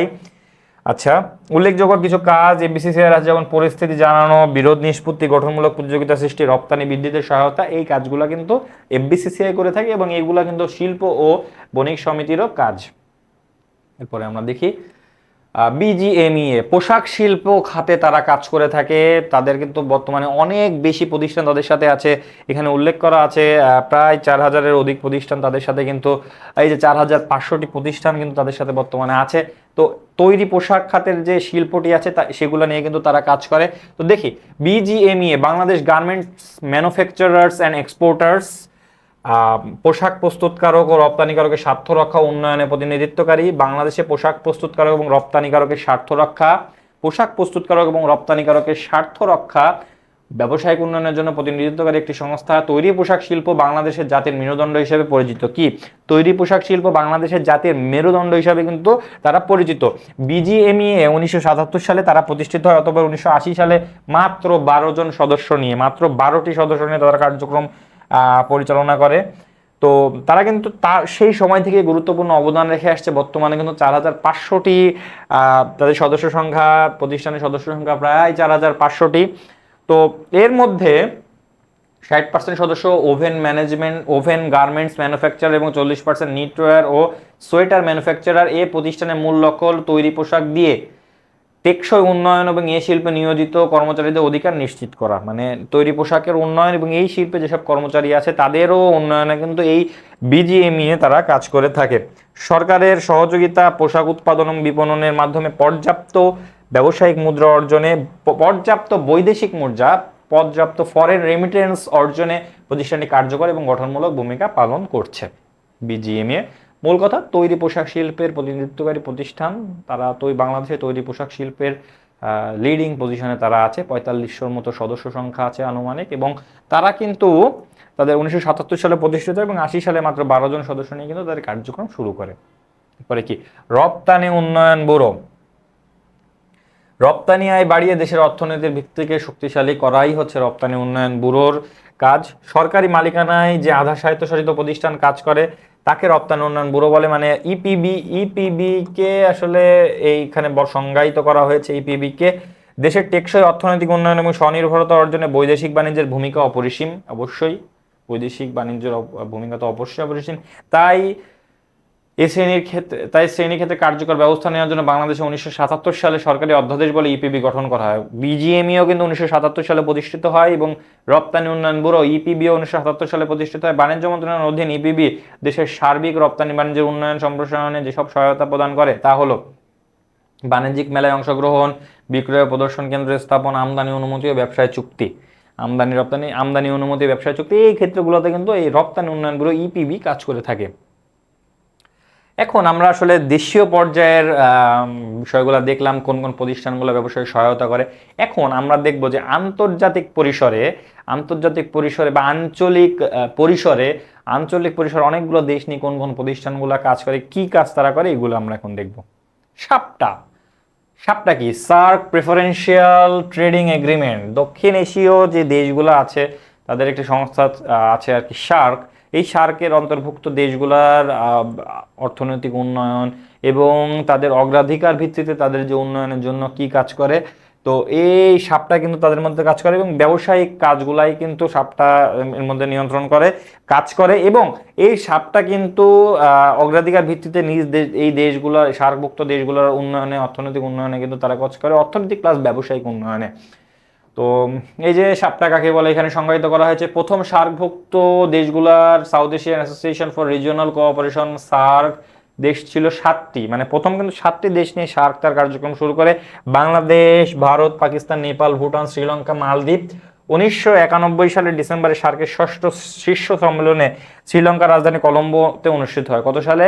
1991 সালে সার্কের 6ষ্ঠ শীর্ষ সম্মেলন। এখানে সব দেশের সম্মতিতে সার্ক অগ্রাধিকার ভিত্তিতে বাণিজ্যিক চুক্তি, সাপটা চুক্তি প্রণয়ন করা হয়। কত সালে? 1991 সালে। কোথায়? শ্রীলঙ্কার কলম্বোতে। আচ্ছা, 1995 সালে 7 ডিসেম্বর থেকে সাপটা কার্যকর হয়। 1995 সালের 7 ডিসেম্বর থেকে কিন্তু সাপটা কার্যকর হয়। 1995 সালের 7 ডিসেম্বর থেকে কিন্তু সাপটা কার্যকর হয়। 2004 সালে পাকিস্তানের রাজধানী ইসলামাবাদে অনুষ্ঠিত দ্বাদশ সার্ক সম্মেলনে দক্ষিণ এশিয়া মুক্ত বাণিজ্য এলাকা south Asian free trade area সাফটা চুক্তি স্বাক্ষরিত হয়। সাফটা আলাদা, সাফটা আলাদা। ইসলামাবাদে 2000 কত সালে 2004 সালে কিন্তু এই সাফটা south Asian free trade agreement কিন্তু এই চুক্তি স্বাক্ষরিত হয়। তো 2007 সালে 14তম সার্ক সম্মেলনে সার্কের 8ম দেশ হিসাবে কিন্তু আফগানিস্তানকে অন্তর্ভুক্ত করা হয়। সার্কের 8ম দেশ হিসাবে আফগানিস্তানকে অন্তর্ভুক্ত করা হয়। এখন সাপটা আসলে কি কি কাজ করে সেটা এখানে বলা হয়েছে। সাপটার সহযোগিতার ক্ষেত্রসমূহ হলো কৃষি ও পল্লী উন্নয়ন, জৈব প্রযুক্তি, সংস্কৃতি, অর্থনৈতিক, বাণিজ্য, শিক্ষা, জ্বালানি, পরিবেশ, অর্থায়ন, ফাইন্যান্সিং, পুঁজি ব্যবস্থা, তথ্য যোগাযোগ মাধ্যম, ব্যক্তিক যোগাযোগ, দারিদ্র্য বিমোচন, বিজ্ঞান ও প্রযুক্তি, নিরাপত্তা, সামাজিক উন্নয়ন ও পর্যটন, এই কাজগুলো নিয়ে কিন্তু সাপটা কাজ করে থাকে। তো নিচে সার্ক অগ্রাধিকার ভিত্তিক বাণিজ্য চুক্তি সাপটা এর কিছু কার্যাবলী বর্ণনা করা হলো। এখানে কার্যাবলী বলা হয়েছে, সদস্য দেশগুলোর মধ্যে কারিগরি সহায়তা এবং স্বল্পোন্নত দেশগুলোকে বিভিন্ন ধরনের সুযোগ সুবিধা দেওয়া সদস্য দেশগুলো এবং স্বল্পোন্নত দেশগুলোর মধ্যে, সদস্য দেশগুলোর মধ্যে যোগাযোগ ব্যবস্থার উন্নয়ন, অবকাঠামোগত তৈরি, ট্রানজিট সুবিধা বাড়ানোর জন্য প্রয়োজনীয় পদক্ষেপ নেওয়া, পিরিয়ডিক্যাল রিভিউয়ের মাধ্যমে এ চুক্তি সফলতা এবং ব্যর্থতা নির্ণয় করে পরবর্তী পদক্ষেপ নেওয়া, সেন্সিটিভ লিস্ট পণ্য ইত্যাদি আরও অনেকগুলো কাজ কিন্তু তারা করে থাকে। তো এই হচ্ছে সাপটায়ের কিছু কাজ। এরপরে আমরা যাব হচ্ছে আসিয়ান। আসিয়ান জিনিসটা কি? আসিয়ান হচ্ছে দক্ষিণ আসিয়ান হচ্ছে যে association for south east Asian nation. আসিয়ানের পূর্ণরূপ হলো association of south east Asian nation, অর্থাৎ দক্ষিণ পূর্ব এশিয়ার, মানে দক্ষিণ পূর্ব এশিয়ায় যে দেশগুলো অবস্থান করে তাদের একটি সংগঠন কিন্তু আসিয়ান। এই যে আসিয়ান দক্ষিণ পূর্ব এশিয়ার জাতিসমূহের সংস্থা। দক্ষিণ ও পূর্ব এশিয়ার আঞ্চলিক, রাজনৈতিক এবং অর্থনৈতিক বিষয়ে পারস্পরিক সহযোগিতা, অবাধ বাণিজ্য ব্যবস্থা গড়ে তোলার লক্ষ্যে আসিয়ান গঠিত হয়। তো সার্ক নিয়ে একটু আগে কথা বললাম, সার্ক নিয়ে। তো আমরা যদি এখানে দেখি যে সার্কভুক্ত যে দেশগুলো আছে এগুলো, সার্ক কিন্তু বর্তমানে আসলে তার কার্যক্রম অনেক বছর ধরেই দৃশ্যমান কার্যক্রম দেখা যাচ্ছে না। তবে আসিয়ান কিন্তু আছে। আসিয়ান 1967 সালে 8ই আগস্ট থাইল্যান্ডের ব্যাংককে দক্ষিণ পূর্ব এশিয়ার দেশগুলোর পরস্পরের স্বার্থ সংরক্ষণে কিন্তু সম্মিলিত সংস্থা হিসেবে কিন্তু আসিয়ান আত্মপ্রকাশ করে, গঠিত হয়। এই সংস্থা গঠনের সময় 5টি প্রতিষ্ঠাতা সদস্য হিসাবে রাষ্ট্র স্বাক্ষর করে। এগুলো হলো ইন্দোনেশিয়া, মালয়েশিয়া, থাইল্যান্ড, সিঙ্গাপুর ও ফিলিপাইন। 1984 সালে ব্রুনাই, 95 সালে 7ম ভিয়েতনাম, 97 সালে মিয়ানমার ও লাওস এবং সর্বশেষ 1999 সালে কম্বোডিয়া এতে যোগদান করে। বর্তমানে এই সংস্থার মোট সদস্য সংখ্যা 10। ইন্দোনেশিয়ার রাজধানী জাকার্তায় কিন্তু এর সদর দপ্তর অবস্থিত। কোথায়? ইন্দোনেশিয়ার রাজধানী জাকার্তায় সদর দপ্তর অবস্থিত আসিয়ানের। বর্তমানে সদস্য সংখ্যা আছে 10টি এবং সদস্য সংখ্যা কারা কারা তোমরা যদি দেখো, দক্ষিণ পূর্ব এশিয়ার যে দেশগুলো আছে তাদেরকে নিয়ে Indonesia, Malaysia, Thailand, Singapore, Philippines, Vietnam, Myanmar, Laos, Cambodia, তারা কিন্তু এর সদস্য আসিয়ানের। তো আসিয়ান আসলে কি উদ্দেশ্য নিয়ে গঠিত হয়েছে আমরা একটু 2 এবং 3 নম্বর পয়েন্টটা দেখি, তারপরে বলছি। 1 নম্বর, পরস্পরের মধ্যকার দ্বন্দ্ব সংঘাত দূর করে পারস্পরিক সহযোগিতা সম্প্রীতি বাড়ানো। ঠিক আছে, সহযোগিতা সম্প্রীতি বাড়ানোর জন্য সদস্য দেশগুলোর মধ্যে অর্থনৈতিক, বাণিজ্যিক, সামাজিক, সাংস্কৃতিক, প্রযুক্তিগত সহযোগিতা প্রতিষ্ঠা করা, মানে নিজেদের মধ্যে অর্থনৈতিক, সামাজিক যোগাযোগ সহ আরও যে সম্পর্কগুলো আছে এগুলো প্রতিষ্ঠা করা। এবং দক্ষিণ পূর্ব এশিয়ার দেশগুলোতে কমিউনিস্ট প্রভাব থেকে মুক্ত, সমাজতন্ত্রের প্রভাব থেকে মুক্ত রাখার জন্য কিন্তু এই আসিয়ান গঠিত হয়েছিল। তারপর আমরা দেখি বিমস্টেক। বিমস্টেক পড়ানোর আগে একটা ইন্টারেস্টিং তথ্য দিয়ে থাকি। বিমস্টেকের সদর দপ্তর কিন্তু ঢাকায়, বাংলাদেশের ঢাকার গুলশানে কিন্তু অবস্থিত। এটি কিন্তু পরীক্ষায় আসে, নিয়মিত আসতেছে, তোমরা কিন্তু এটি আত্মস্থ করবে, মাথায় রাখবে, মনে রাখবে। বিমস্টেক 1997 সালের 6 জন থাইল্যান্ডের রাজধানী, এটিও থাইল্যান্ডের রাজধানী ব্যাংককে একটি নতুন আঞ্চলিক উপ-আঞ্চলিক সংস্থা হিসাবে প্রতিষ্ঠিত হয়। বিমস্টেক ভুক্ত দেশগুলোর নামের প্রথম অক্ষর দিয়ে কিন্তু নামকরণ করা হয় বিমস্টেক। ঠিক আছে, Bangladesh, India, Sri Lanka, Thailand economic corporation. পরবর্তীতে মিয়ানমার 1997 সালে, নেপাল 2003 সালে, ভুটান 2004 সালে এই সংস্থায় যোগ দেয়। বর্তমানে এই সংস্থার সদস্য সংখ্যা নতুন নামকরণ করা, সদস্য সংখ্যা তো বৃদ্ধি পায় এবং এই সদস্য সংখ্যা বৃদ্ধি পাওয়ার কারণে নতুন একটা নামকরণ করা হয়, সেটি হচ্ছে বে of Bengal initiative for multi sectoral technical. তো বিমস্টেক 7টি বিমস্টেকের সদর দপ্তর যেটি বললাম ঢাকার গুলশানে অবস্থিত। এবং এর সদস্য দেশ কয়টি আমরা যদি দেখি, সদস্য দেশগুলো হচ্ছে Bangladesh, India, Sri Lanka, Thailand 4, Myanmar 5, Nepal 6 এবং ভুটান কিন্তু 7। সেটি বলা হয়েছে 7টি সদস্য দেশ কিন্তু এখানে আছে, 7টি সদস্য দেশ কিন্তু এর অন্তর্ভুক্ত। কিসের অন্তর্ভুক্ত? বিমস্টেকের অন্তর্ভুক্ত। এবং এর উদ্দেশ্যগুলো কি কি আমরা একটু এক নজরে দেখে যাই। উদ্দেশ্যগুলো হচ্ছে সদস্য দেশগুলোর মধ্যে দ্রুত অর্থনৈতিক উন্নয়নে, শান্তিপূর্ণ ব্যবসায়িক পরিবেশ তৈরি, অঞ্চলগুলোর মধ্যে অর্থনৈতিক প্রবৃদ্ধি ও সামাজিক অগ্রগতি ত্বরান্বিত করা, শিক্ষা, পেশা, প্রযুক্তিগত ক্ষেত্রে প্রশিক্ষণ, গবেষণা সুবিধা দেওয়ার ক্ষেত্রে একে অপরকে সহযোগিতা করা, আন্তর্জাতিক সন্ত্রাসবাদ, প্রাকৃতিক দুর্যোগ, জলবায়ু পরিবর্তন এবং সংক্রমণ মোকাবেলায় সহযোগিতা করা, আন্তর্জাতিক ও আঞ্চলিক সংস্থাগুলোর সাথে ঘনিষ্ঠ এবং সহযোগিতামূলক সম্পর্ক রক্ষা করা। এই কাজগুলো সহ প্রভৃতি কাজ কিন্তু তারা করে থাকে। এই হচ্ছে বিমস্টেকের কাজ। এরপরে আমরা তো বিমস্টেক সম্পর্কে দেখলাম, এরপরে আর আন্তর্জাতিক কিছু সংস্থা, আমরা তো এগুলো আঞ্চলিক পর্যায়ে দেখছি, এবার আন্তর্জাতিক পর্যায়ে কিছু সংস্থা আমরা দেখি। বিশ্ব বাণিজ্য সংস্থা, WTO, ওয়ার্ল্ড ট্রেড অর্গানাইজেশন, বিশ্বের সব দেশ ও সংস্থার মধ্যে বাণিজ্য সম্পর্ক স্থাপন এবং এর কাজকে ত্বরান্বিত করার জন্য নিয়মকানুন প্রতিষ্ঠা বাস্তবায়নের সাথে জড়িত আন্তর্জাতিক প্রতিষ্ঠান হলো বিশ্ব বাণিজ্য সংস্থা। এর আগের নাম ছিল গ্যাট, GATT। এটা কিন্তু এই গ্যাট কিন্তু প্রতিষ্ঠা হয় হচ্ছে কিউবার রাজধানী হাভানায়। তো গ্যাটের পূর্ণরূপ হচ্ছে general agreement on tariff and trade. 1948 সালে 1 জানুয়ারি কিউবার রাজধানী হাভানায় 3টি দেশের রাষ্ট্রপ্রধানদের সম্মেলনে কিন্তু এটি প্রতিষ্ঠিত হয়। তো 1986 সালে উরুগুয়েতে সদস্য রাষ্ট্রগুলোর মন্ত্রী পর্যায়ের বৈঠকে প্রস্তাব করা হয় গ্যাটের পরিবর্তে WTO-তে রূপান্তর করার জন্য। কত সালে প্রতিষ্ঠা করা হয়? উরুগুয়েতে 1986 সালে উরুগুয়ে সম্মেলনে কিন্তু প্রস্তাব করা হয়। আচ্ছা, এই আলোচনায় 166 দেশ অংশ নেয়, কিন্তু 1986 থেকে কিন্তু এ নিয়ে 1986 থেকে 1993 সাল পর্যন্ত আলোচনা, পর্যালোচনা এবং বিতর্ক চলমান থাকে। এই যে গ্যাট থেকে যে WTO-তে যাবে, এইটার জন্যই কিন্তু 1986 থেকে 1993 সাল পর্যন্ত কিন্তু আলোচনা অব্যাহত থাকে যে আসলে পরিবর্তন হবে কিনা। সর্বশেষ কিন্তু 1994 সালে 1994 সালের আচ্ছা দেখি, পরবর্তীতে 1994 সালের এপ্রিল মাসের মরক্কোর মারাকাশে একটি মন্ত্রী পর্যায়ে সভা অনুষ্ঠিত হয়। এতে 128টি সদস্য দেশ ঐক্যমতে পৌঁছায় যে গ্যাটের পরিবর্তে WTO গঠন করা হবে। এরই ফলশ্রুতিতে 1995 সালে 1 জানুয়ারি গ্যাট রূপান্তরিত হয় WTO-তে। যেটি বলতেছিলাম আমি 1995 সালের বিষয়টি, যে 1995 সালে কিন্তু আনুষ্ঠানিকভাবে গ্যাট কিন্তু WTO-এর মধ্যে অন্তর্ভুক্ত হয়। এটি কিন্তু খুবই গুরুত্বপূর্ণ। WTO এটা কিন্তু গ্যাট থেকে এসেছে, এগুলো কিন্তু ট্রান্সফার হয়ে যায় WTO নামে। তো অর্থাৎ এই তারিখে বিশ্ব বাণিজ্য সংস্থা জন্মলাভ করে। কত সালে? 1995 সালে কিন্তু বিশ্ব বাণিজ্য সংস্থার নামকরণ করা হয়। তো এর সদর দপ্তর সুইজারল্যান্ডের জেনেভা শহরে। সদর দপ্তর কোথায়? সুইজারল্যান্ডের জেনেভা শহরে। সংস্থাটির বর্তমান সদস্য দেশ 164টি। কতটি? 164টি সদস্য দেশ আছে বর্তমানে। তো এর কাজ কি কি? বিশ্বব্যাপী বাণিজ্য বিধিগুলা প্রয়োগে সাহায্য করা, বিশ্ব অর্থনীতি শক্তিশালী করার লক্ষ্যে বিভিন্ন আঞ্চলিক আন্তর্জাতিক প্রতিষ্ঠানকে সহযোগিতা করা, বাণিজ্য চুক্তি নিয়ে আলোচনা ফোরাম হিসাবে কাজ করে, সদস্যভুক্ত দেশগুলোর মধ্যে বাণিজ্য সংক্রান্ত বিরোধ নিষ্পত্তি করে। এরপরে সর্বশেষ আজকের টপিক ইউরোপীয় ইউনিয়ন। ইউরোপীয় ইউনিয়ন কিন্তু ইউরোপভুক্ত যে দেশগুলো আছে, ইউরোপীয় ইউনিয়নভুক্ত দেশগুলোর অর্থনৈতিক উন্নয়নে কিন্তু তারা কাজ করে এবং সার্বিক উন্নয়নে তারা কাজ করে। তো এই যে সেখানে বলা হচ্ছে স্বতন্ত্র অর্থনৈতিক ও রাজনৈতিক পরাশক্তি গড়ে তোলার লক্ষ্যে গঠিত সংস্থা হলো ইউরোপীয় ইউনিয়ন। 1958 সালে সর্বপ্রথম এটি গঠন করা হয়।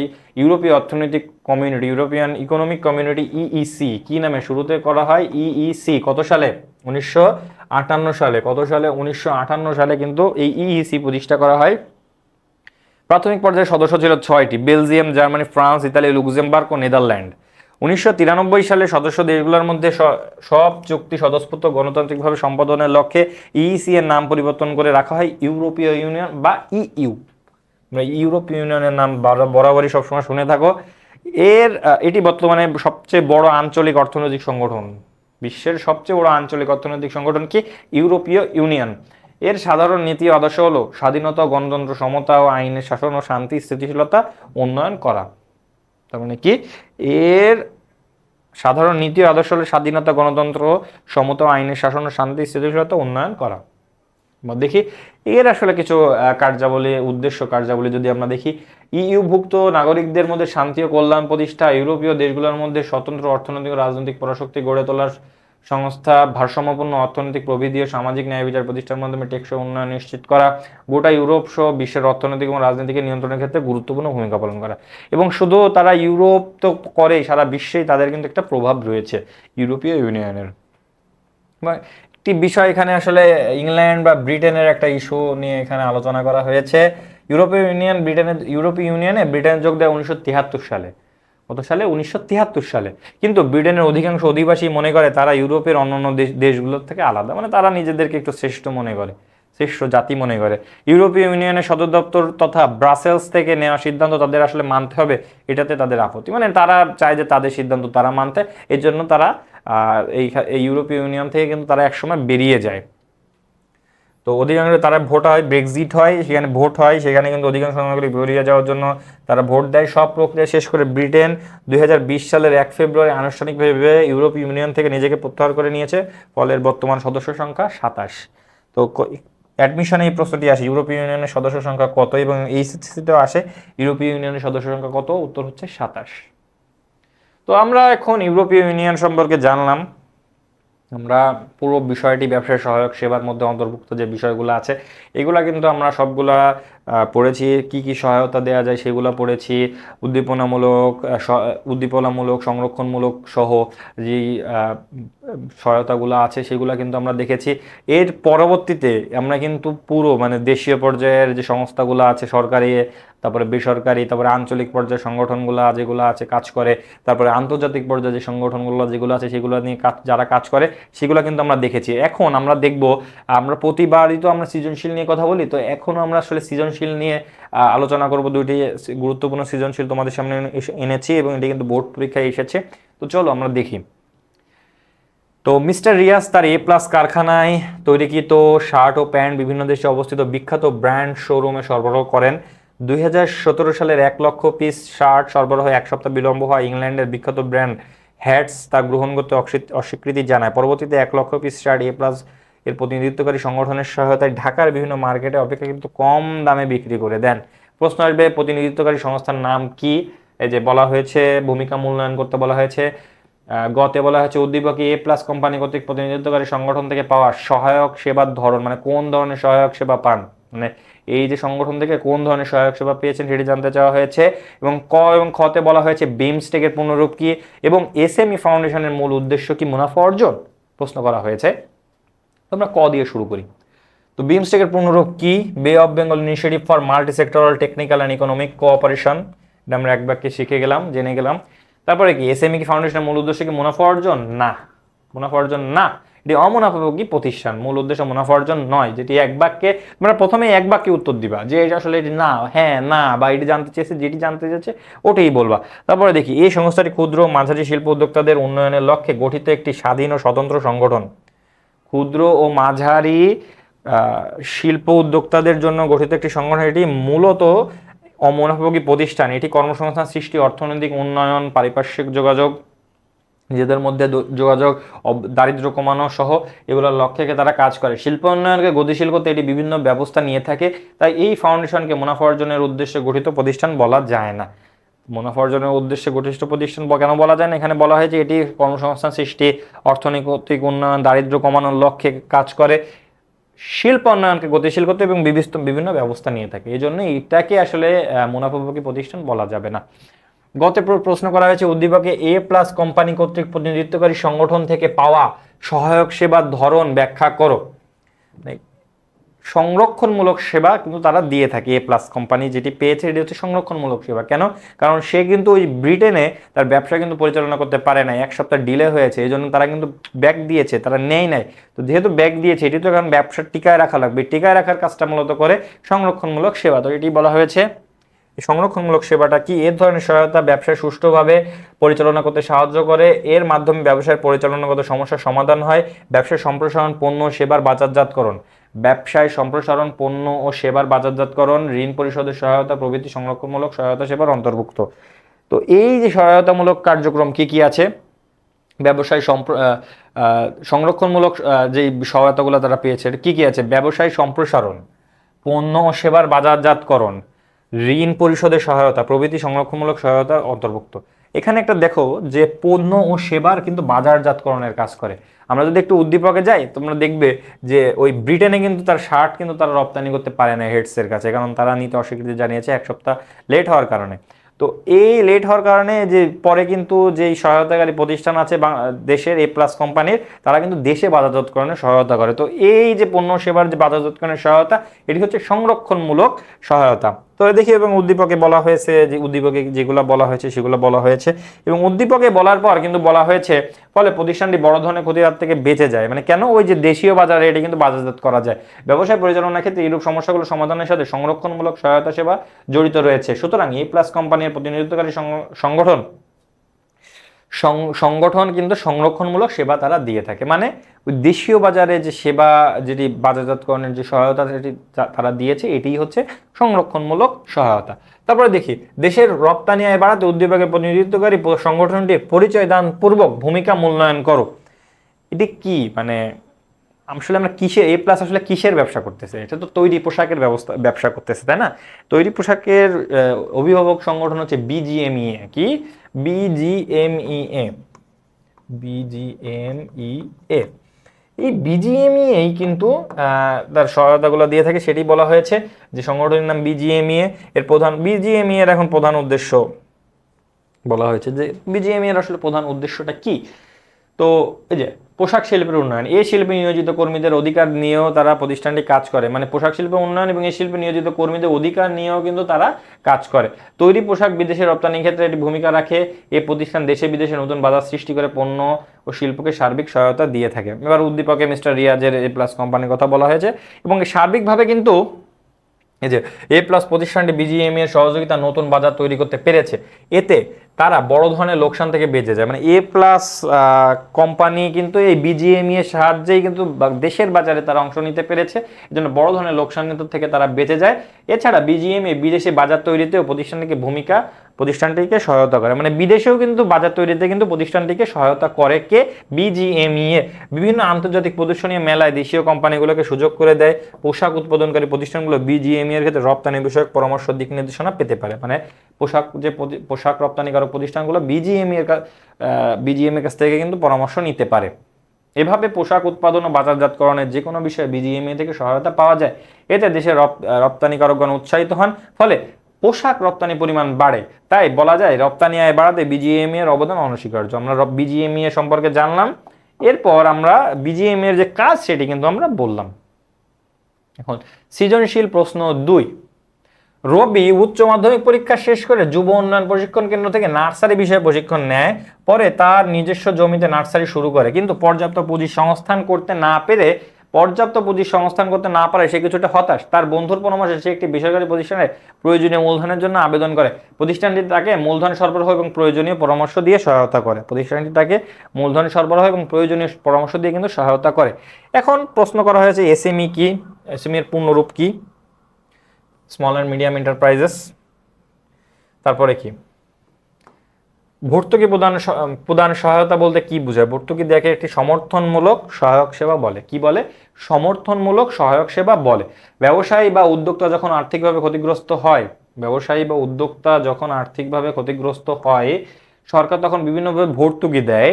এই সুবিধা পেলে ব্যবসা চালু রাখা যায়। অনেক সময় ব্যবসায় শিল্প প্রতিষ্ঠান টিকিয়ে রাখার জন্য সরকার এই ধরনের ব্যবস্থা রাখে।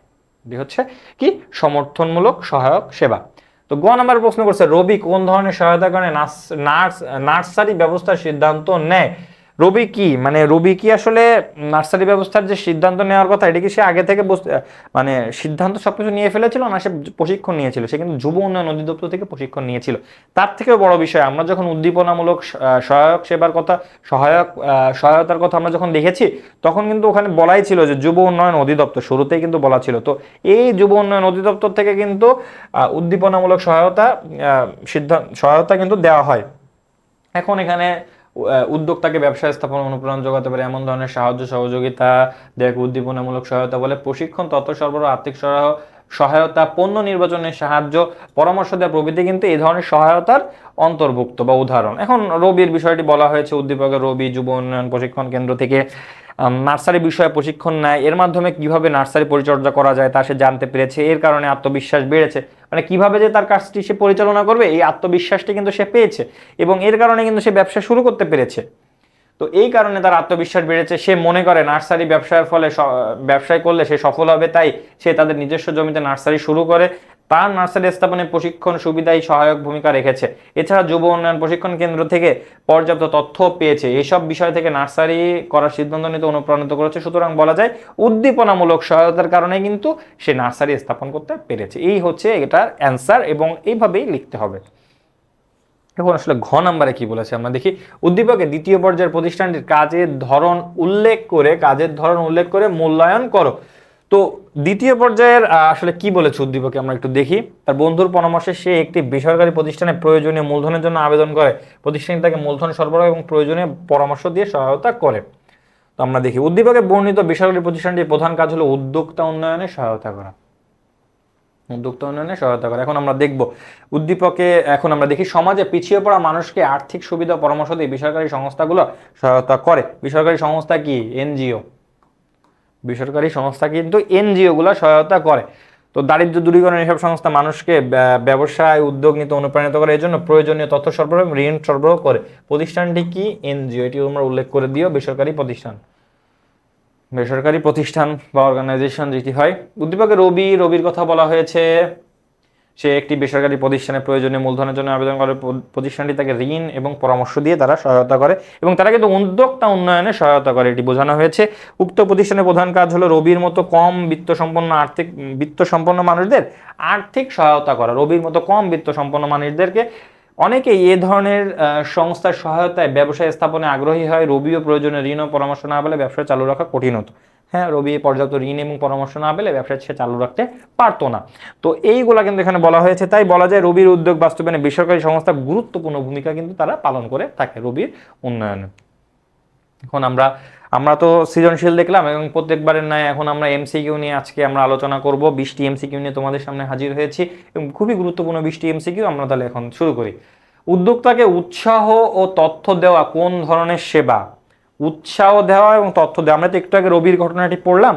তো রবির ঘটনা পড়লে আমরা কি দেখলাম যে রবির ঘটনাটি তো যে উদ্দীপনামূলক, যুব উন্নয়ন অধিদপ্তর কিন্তু উদ্দীপনামূলক সহায়তা দেয়। তো এই যে উৎসাহ এবং তথ্য দেওয়া কিন্তু উদ্দীপনামূলক সহায়তার অন্তর্ভুক্ত। তারপরে দেখি কোন সংস্থাটি একক মুদ্রা ব্যবস্থা চালু করেছে?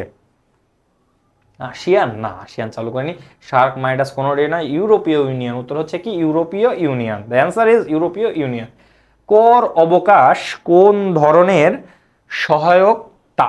কর অবকাশ কোন ধরনের সহায়তা? উদ্দীপনামূলক? না, উদ্দীপনামূলক তো তথ্য ধরনের সহায়তা দেয়, যেটি দেখলাম যে উৎসাহ এবং তথ্য সহায়তা দেয়, এটি দেয়।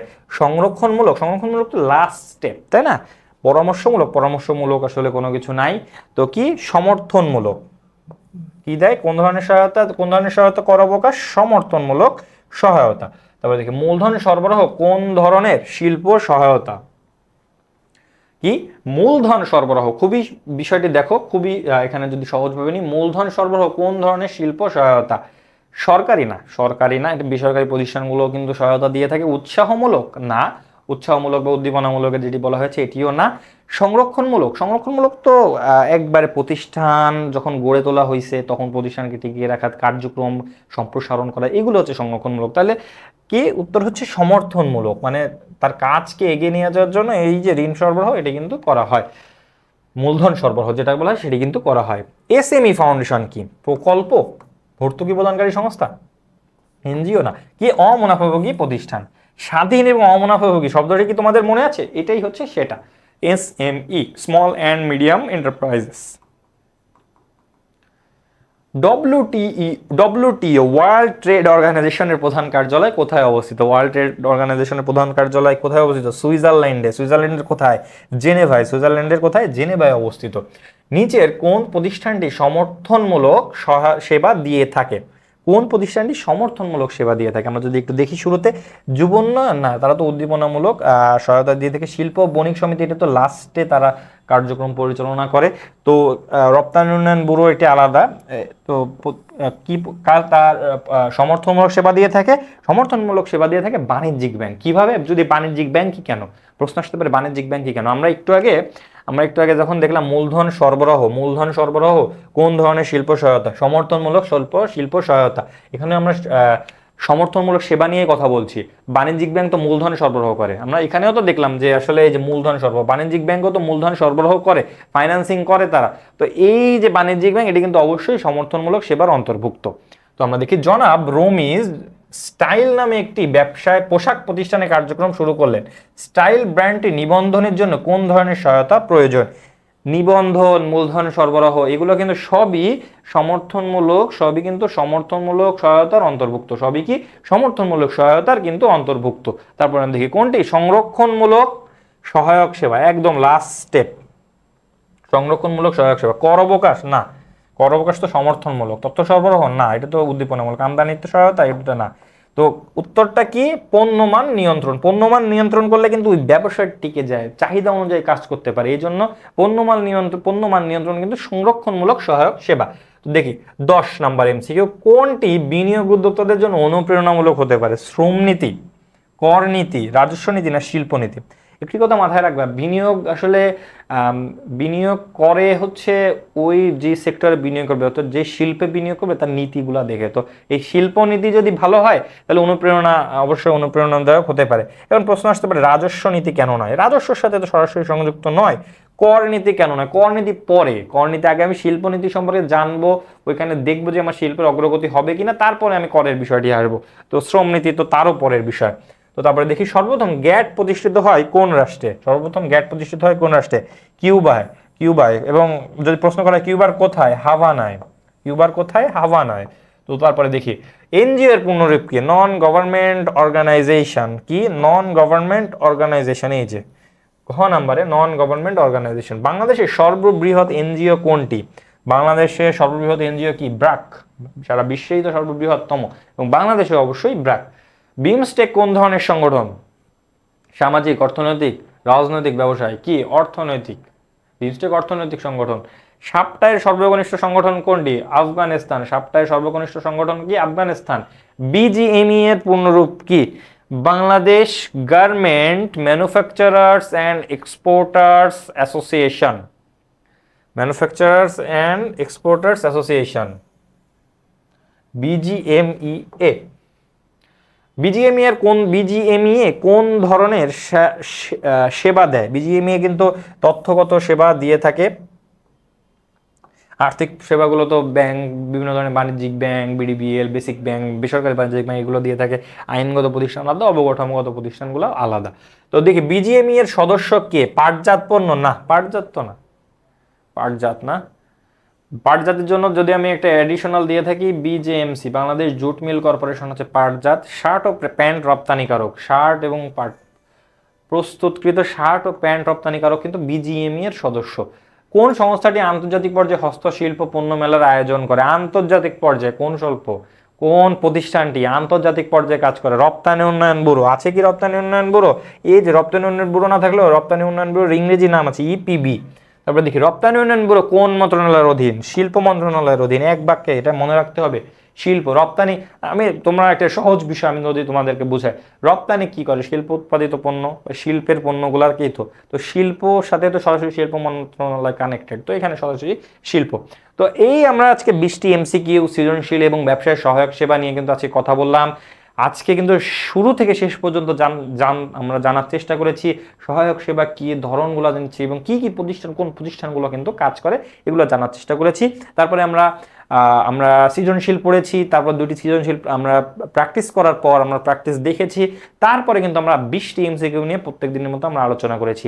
তো আজকের ক্লাসে তোমরা সাথে থাকার জন্য সবাইকে ধন্যবাদ, এবং তোমাদেরকে পরবর্তী ক্লাসে অংশগ্রহণের আমন্ত্রণ জানিয়ে আজকের ক্লাস এখানে শেষ করছি। ধন্যবাদ, আল্লাহ হাফেজ।